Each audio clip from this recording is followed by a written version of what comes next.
이사야서 49장 14절 말씀입니다. 우리 다 찾으신 줄 알고 한 목소리로 합독해 올리겠습니다. 오직 시온이 이르기를 여호와께서 나를 버리시며 주께서 나를 잊으셨다 하였거니와. 아멘. 안녕하세요. 저는 태장 이동에 위치한 헤이스처치의 담임 목사 최민수라고 합니다. 감사합니다. 이 로프워십, 원주 땅을 축복하고 또 이 땅의 예배를 회복하자라는 목적 아래 여러 교회가 또 그리고 선교 단체가 함께 연합하는 20회에서 작년에 이어서도 메시지를 전할 수 있음이 너무나도 감사합니다.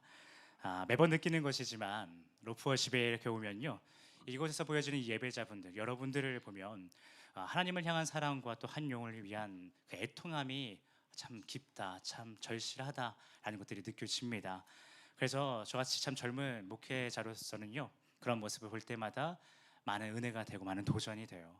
그래서 다시 한번 정말 복음 전하는 것에 내 삶을 다 온통 다 쏟아보고 싶다라는 생각이 다시 한번 드는 시간입니다.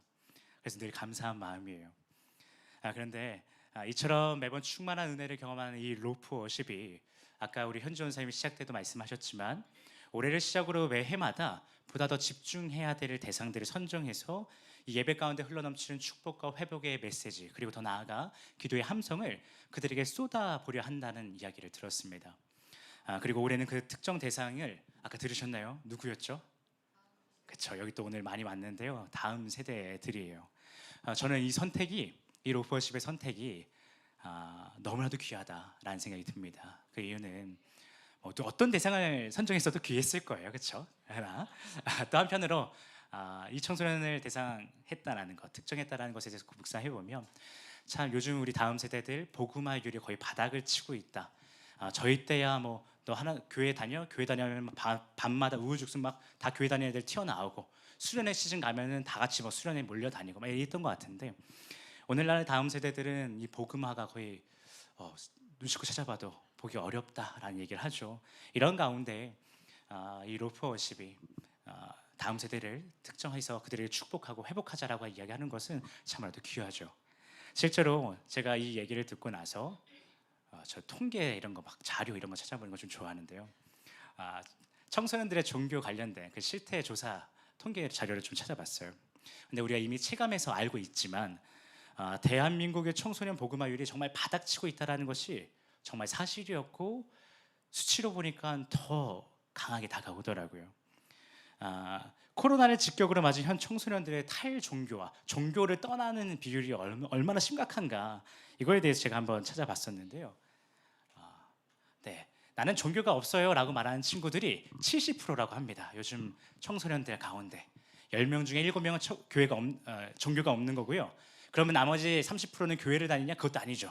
그 중에 뭐 여러 가지 종교들, 요즘에 뭐 무슬림들도 막 치고 올라오고 뭐 장난이 아닙니다.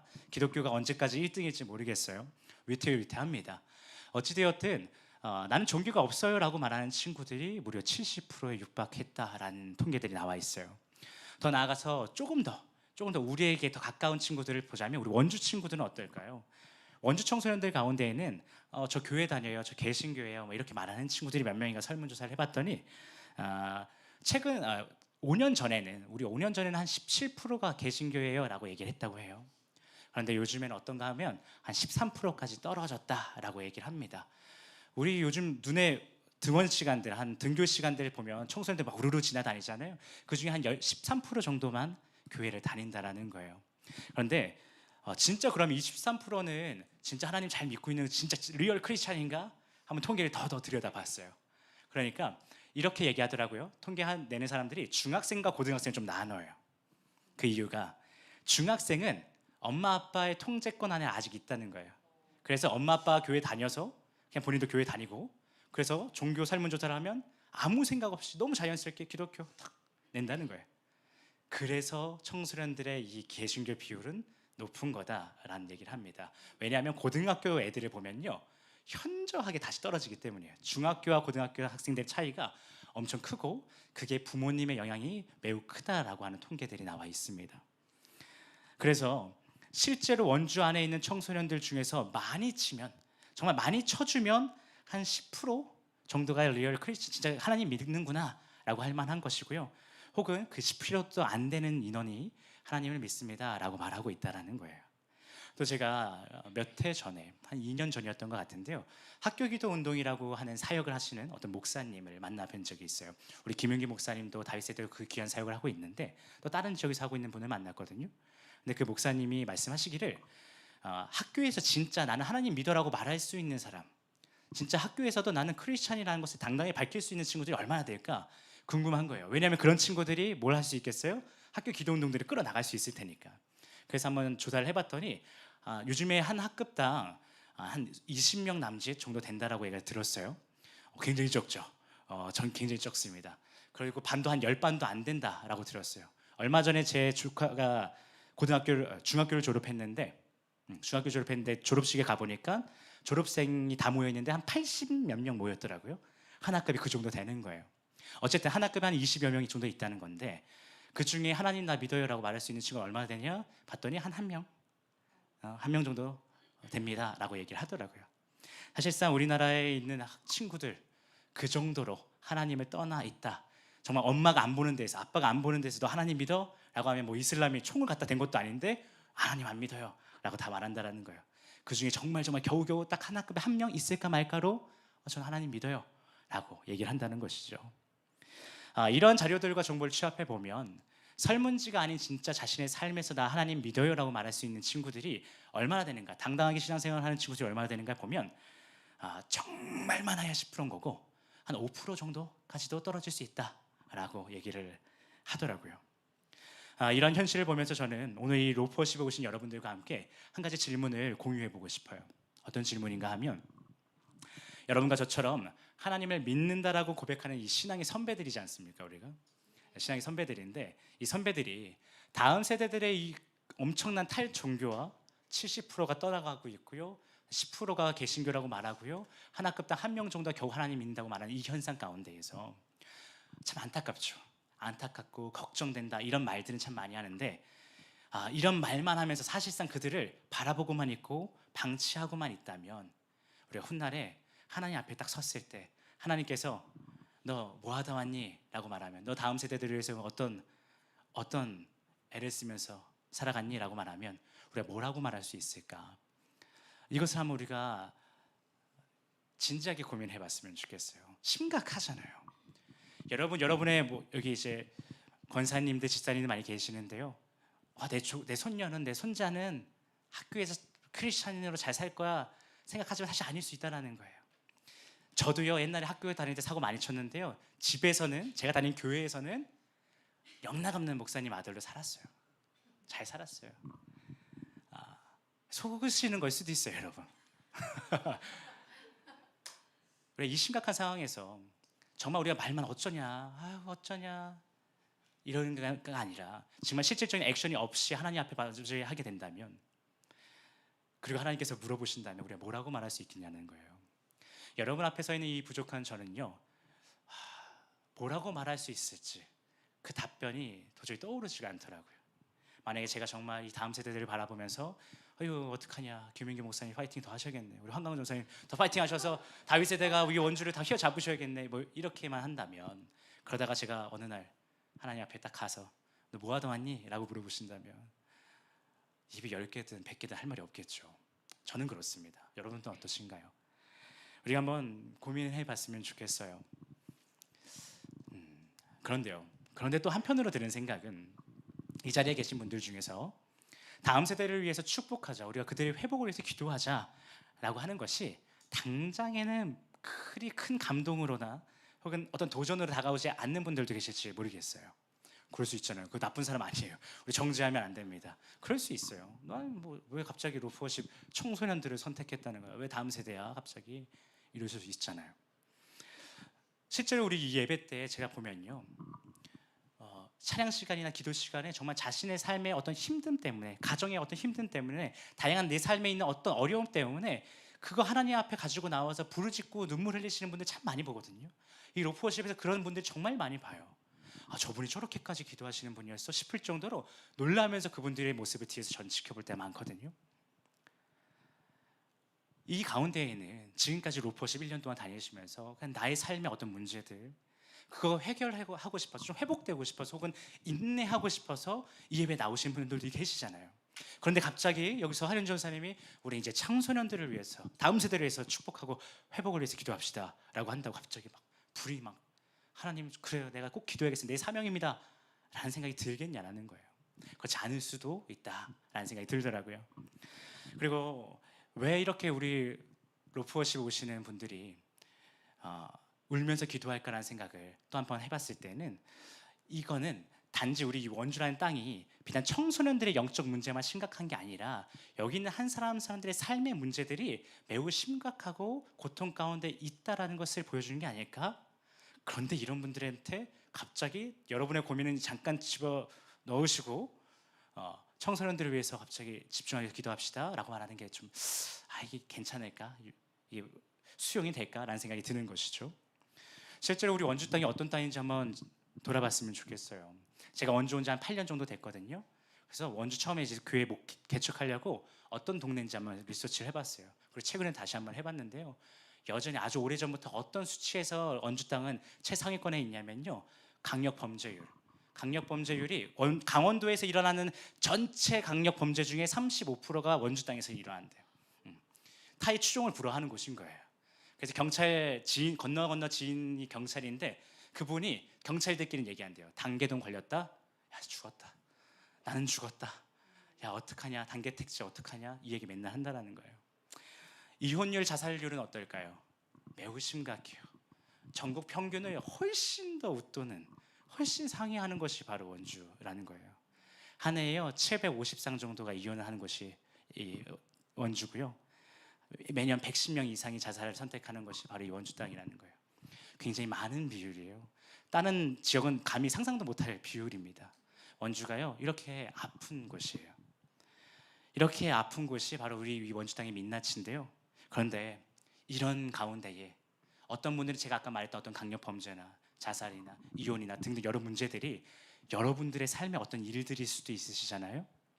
그렇게 우리가 그냥 청소년이라는 어떤 다음 세대의 영적 상태란 짐을 짊어지지 않아도 이미 지쳐 있고, 이미 내 가정이 위태롭고, 내가 살아가는 이 사회라는 것이 너무 불안정한 모습이 뻔히 보이는데, 내가 본 적도 없는 청소년들을 위해서 기도한다, 축복한다라는 것이 과연 우리 가운데 진심으로 우러나올 것인가 한번 고민해 보게 되더라고요. 이런 생각도 들었어요. 이게 좀 민망하고 부끄러운 얘기지만, 왜 내가 1월달 메신저일까?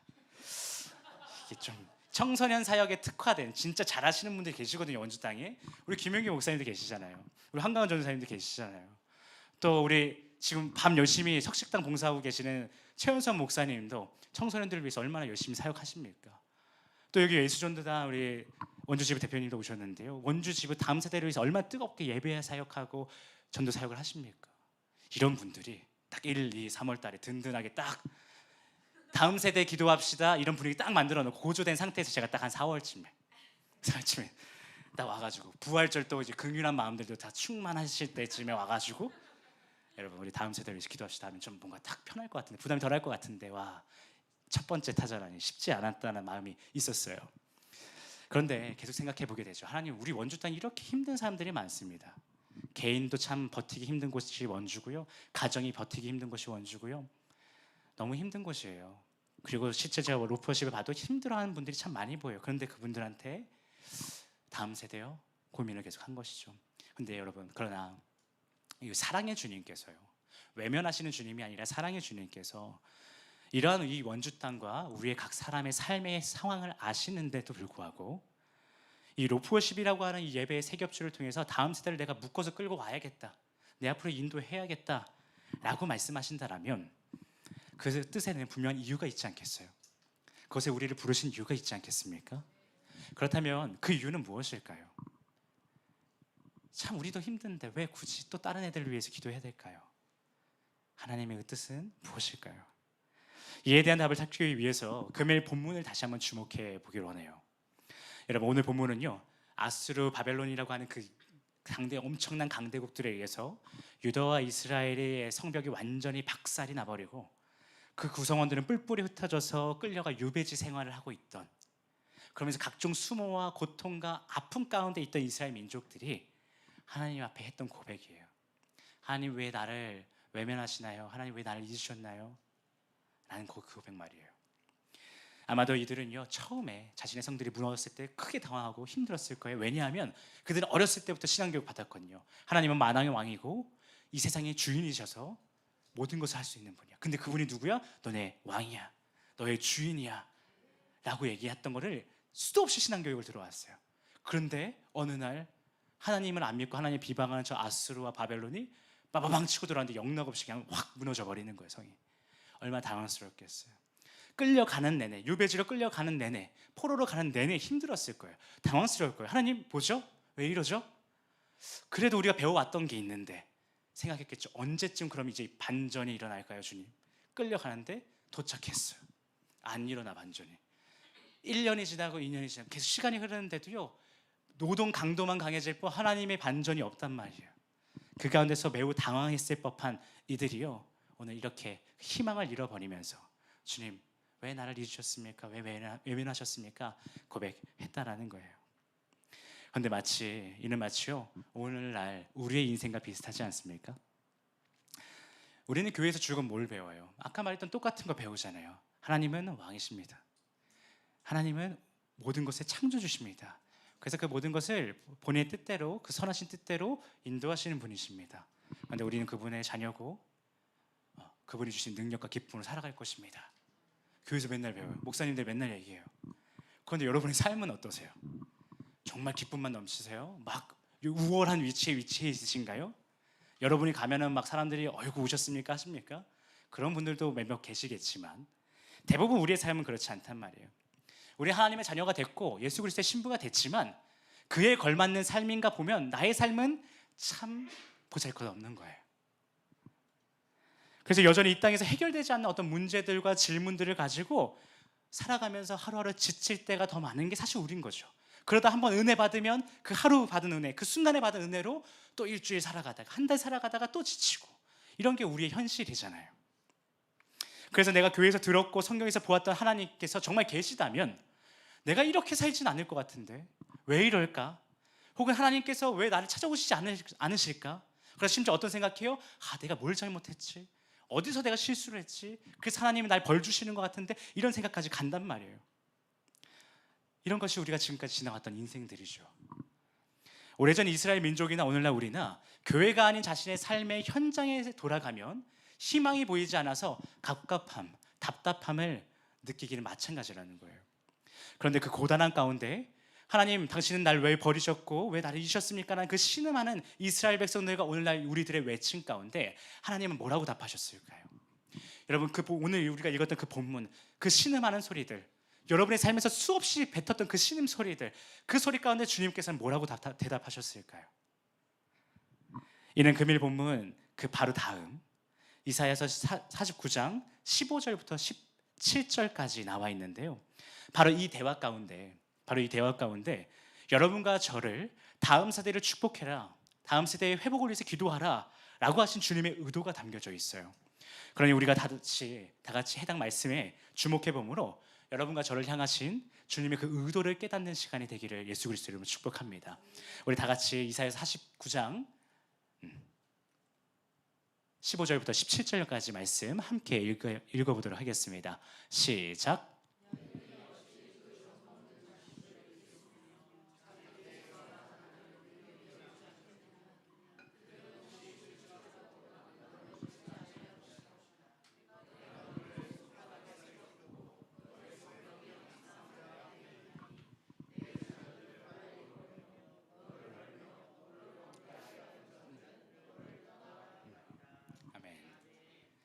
여러분, 주님은 자신을 버렸다라고 말하는 백성들에게 뭐라고 말씀하세요?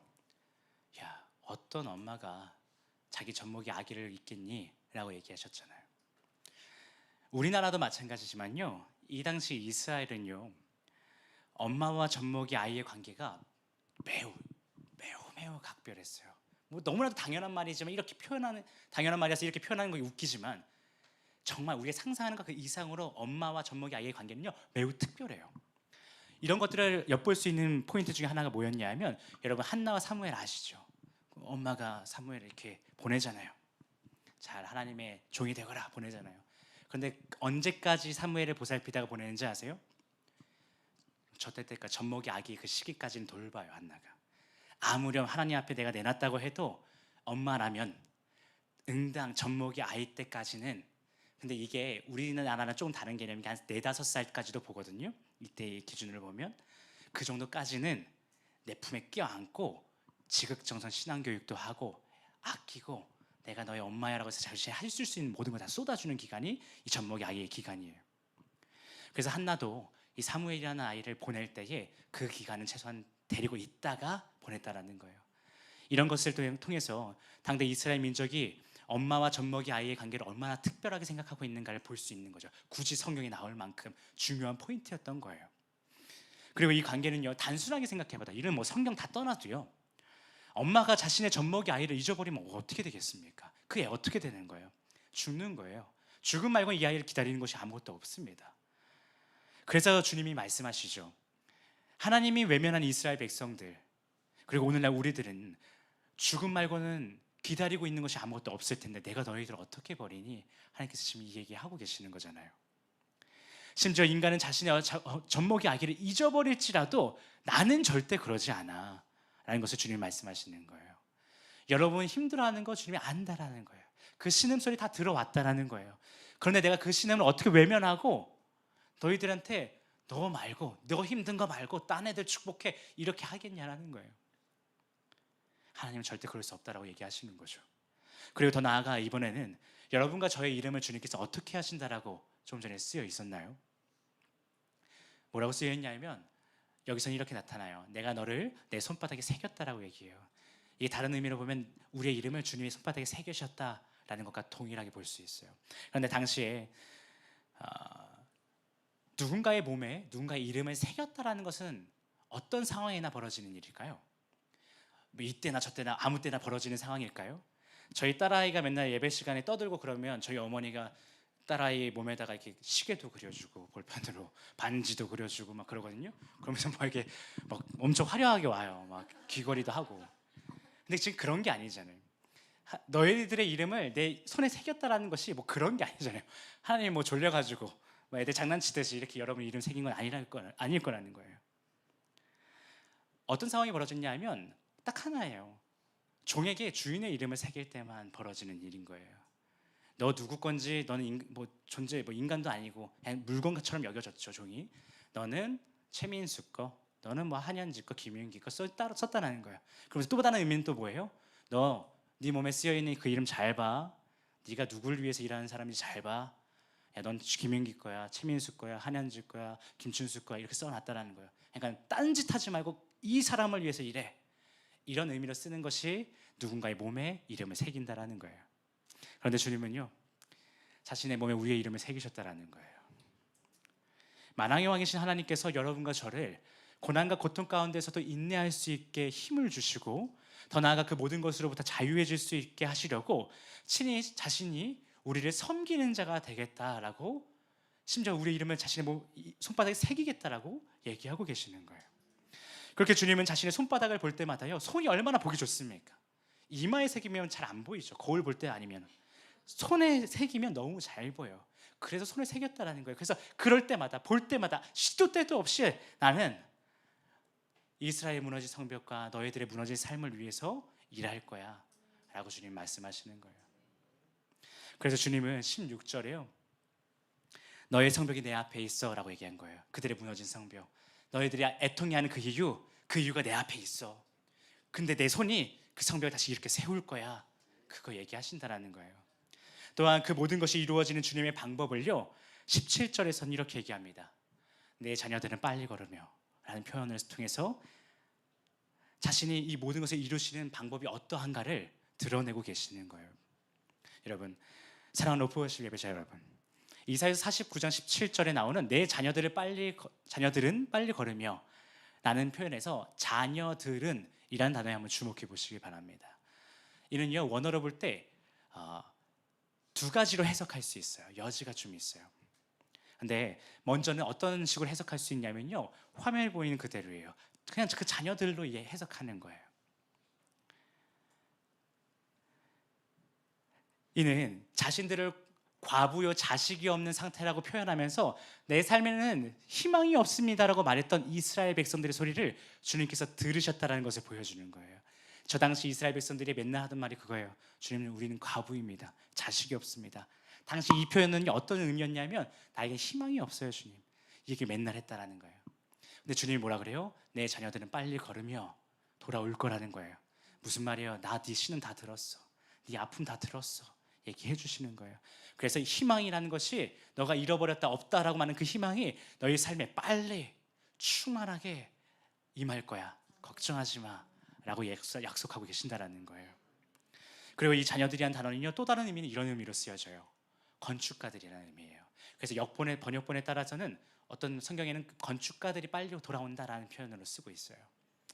이는요, 하나님께서 희망이 없이 살아가는 이스라엘 백성들에게 부어주실 그 희망이라는 것을요, 어디서 발견할 수 있는지 알려주고 있는 거예요. 어디서 발견할 수 있을까? 궁금하잖아요. 너희들한테 희망이 부어질 거야. 너한테 희망이 주어질 거야. 그러면 어디예요? 어디 가요? 그 희망을 빨리 내가 찾아볼 수 있을까요? 만나볼 수 있을까요? 궁금하지 않겠어요? 그래서 주님이 또 다른 의미로 알려주는 거예요. 이 건축가들이라는 의미를 또 다시 드러내시는 거예요. 여러분, 이게 무슨 말인가 하면 당대 저 이스라엘 백성들이 바벨론의 포로로 끌려가 있고 유배 생활하면서 지쳐있던 이 이스라엘 백성들이요, 하나님의 사랑을 경험하기에 가장 좋은 곳은 어디일까요? 그들이 거주하고 있던 것, 그들이 돌아가고 싶어하는 것, 그들이 회복되기를 간절히 바라는 그곳은 과연 어디일까요? 무엇이 그들은 회복되기를 바라고 무엇으로 돌아가기를 원하고 무엇에서 그때 하나님이 참 우리 사랑 많이 해주셨는데 라고 얘기할까요? 그것은 바로 이스라엘의 성벽입니다. 그 무너졌던 성벽이요. 그것을 아시는 하나님께서 그들에게 말씀하시는 거예요. 그들의 신음소리도 알고 있고, 그래서 그 신음 가운데 어떤 상태였는지, 과부, 자녀가 없는 상태라는 것도 알고 계시고, 그들이 그런데 그 가운데 너무 힘드니까 나 좀 구원해 주세요, 희망 좀 되찾게 해주세요 라고 말할 때 그 희망을 되찾게 해달라, 나 좀 구원해달라, 건져달라는 그 의미가 어떤 의미인지, 그래 너희들 이스라엘로 다시 돌아가고 싶지, 그 성벽으로 다시 돌아가고 싶지, 그 성벽 안에서의 그 생활로 돌아가고 싶지, 나 그것도 알고 있어, 너희들 마음 다 알고 있어, 주님 말씀하신다라는 거예요. 그래 내가 건축가들 빨리 돌아가게 해서, 너희들한테 빨리 돌아가게 해서 그 성벽, 너희들이 그토록 원하던 그 사랑의 그 장소, 그것을 내가 회복시켜 줄게, 주님 말씀하신다라는 거예요. 그렇게 하나님께서는요, 이스라엘 백성들을 향해서 내가 너 잊지 않아. 무슨 말이 잊지 않아. 두 번째는 자신의 신실함으로 우리를 위해 일할 거야. 내 손에 네 이름 새겼어. 일할 거야 말씀하시고요, 다시 무너진 성벽을 재건하겠다는 그 약속. 이 모든 약속을요, 시간이 흘러서 어떻게 하세요? 이 땅에 예수 그리스도를 보내주심으로 완성시켜 주신다는 거예요. 그렇게 여호와 하나님은요, 우리를 잊지 않았기 때문에 자신의 독생자 예수 그리스도를 보내주신 거예요. 잊지 않았음이 증명되죠. 또 손수 어떻게 해요? 성벽을 지어 나가신다고 약속하셨잖아요. 예수 그리스도가 죽음이라고 하는 그 일을 손수 감당하심으로 그들의 성벽을 재건하세요. 그들의 성벽은 어디에 재건되었을까요? 잘 생각해 보세요. 예수 그리스도가 십자가에 못 박혀 돌아가시고 부활하시고 다시 올라가셨어도 이스라엘 백성들은 어디에 살고 있어요? 로마 제국의 지배 아래 살고 있죠. 그들의 성벽 재건 안 됐어요. 그렇다면 주님께서 말씀하신 그 성벽이란, 재건될 거라고 했던 그 성벽이란 무엇일까요? 바로 예수 그리스도의 사랑을 바라보고요, 그를 믿겠다라고 말했던 사람들이 모였던 곳, 바로 교회라는 거예요. 예수 그리스도를 통해서 교회를 세우셨어요. 그것이 바로 하나님께서 나 너희들 잊지 않았어, 내 손에 네 이름 새겼어, 건축가들 보내서 너희들의 성벽 세워줄 거야 라고 말씀하셨던 것에 이루어진 현상이라는 거예요. 그렇게 여호와 하나님은요, 우리 잊지 않으시고 예수님 보내주셨어요. 우리를 위해서 죽음도 손수 감당하셨죠. 그렇게 교회라는 사랑의 성벽을 세워나가셨다는 거예요. 그렇게 여러분과 제가 교회라는 곳 안에서 자신의 은사에 맞게 자기가 표현할 수 있는 하나님의 사랑을 최대한 열심히 표현하면서 서로 어떻게 해요? 하나님의 사랑을 경험시켜 주잖아요. 식사 봉사로, 셀 모임 인도로, 혹은 교회 청소로, 혹은 반갑게 맞아서 인사해 주는 걸로 각자의 은사에 맞게 사랑을 표현해 준단 말이에요. 그걸 바라보면서 그걸 경험하면서 정말 사랑이 이곳에 있구나, 하나님이 날 사랑하시는구나를 경험하죠. 그렇게 우리는 하나님의 사랑이라는 성벽, 이 교회 안에서요, 서로 주고받는 사랑을 통해 하나님이 우리를 사랑하시지 라는 것을 깨닫게 해주셨다는 거예요. 그런데 주님은 이러한 교회 안에서 하나님의 사랑을 나누는 평화의 시간을 여러분과 제가 각각의 교회 안에서만 누리길 원하지 않으세요. 왜냐하면 우리의 삶의 어려움이 대부분 어디서 일어나요? 교회가 아니라 교회 밖에서 일어나요. 그렇기 때문에 주님은 우리의 삶의 현장에서 그 사랑을 마주하기를 원하십니다.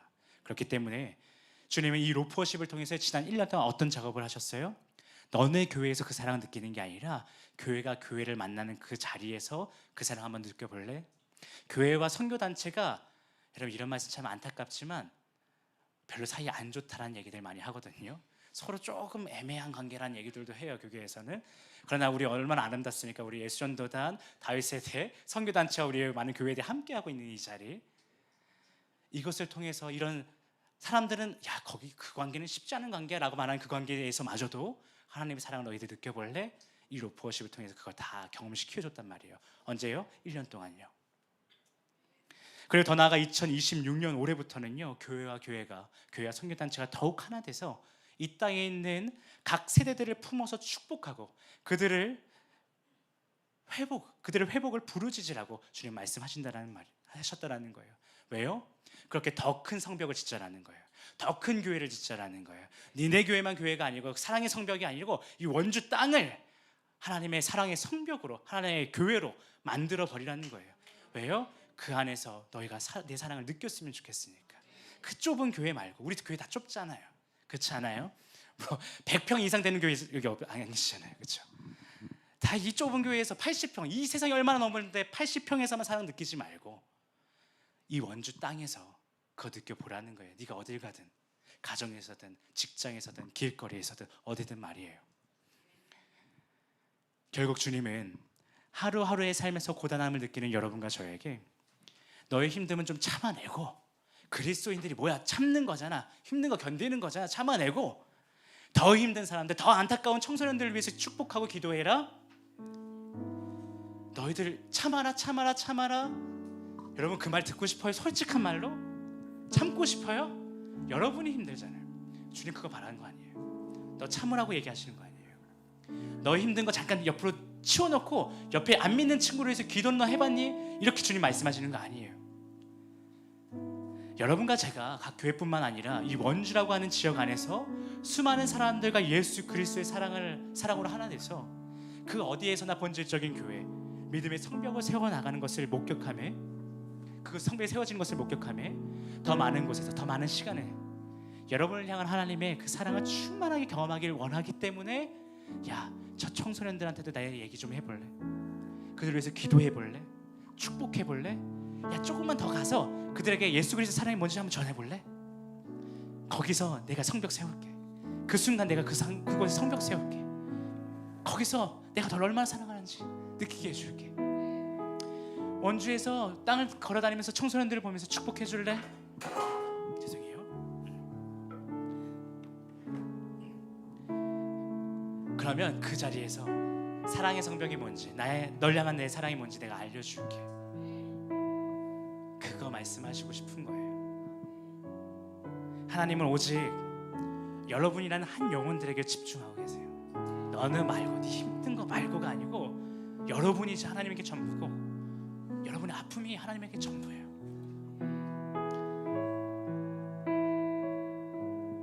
또한 예수님에게는 여러분이라는 존재가 이 세상 모든 것을 통해서라도 내 사랑 경험시켜주고 싶은 존재예요. 누가요? 여러분이요. 다음 세대 청소년 말고 여러분이에요. 그러니 로프워십에 오신 여러분, 우리 다 함께 다음 세대를 축복하고 그들의 회복을 목격함으로 여러분과 저를 위하여 하나님께서 날로 확장해 나가시는 그 사랑의 성벽을 마주합시다. 그렇게 우리 모두 그 사랑의 성벽 안에서 주님의 사랑을 충만하게 누리는 자들이 되길 예수 그리스도의 이름으로 축복합니다. 우리 다 같이 찬양하기를 원하는데요, 이 시간 찬양하실 때 나를 향한 하나님의 사랑, 그리고 양옆에 있는 형제자매들을 향한 하나님의 사랑을 선포했으면 좋겠습니다. 왜냐하면 여러분과 제가 주님께서 우리를 다음 세대를 향한 축복과 회복의 자리로 부르심이 정말 나를 향한 하나님의 사랑의 초대임을 고백하지 못하면요, 그런 우리는 나만을 위하여, 우리를 위하여 하나님께서 세우시는 그 성벽 안에서, 사랑의 성벽 안에서 하나님 사랑 누리기가 어렵다라는 거예요. 그래서 하나님 진짜 나를 사랑하셔서 이런 일들을 시키시는 거군요 라는 것을 깨달을 때 우리는 기쁨으로 그 일 감당하고 그곳에서 주님의 사랑 경험할 수 있습니다. 그래서 우리 하나님과의 우리 관계만 집중하면서 옆에 있는 형제자매들의 삶과 나의 삶에 하나님의 사랑이 주어지고 있습니다. 이미 충만히 주어졌습니다라고 선포하며 나아가길 원합니다. 우리 함께 찬양합시다.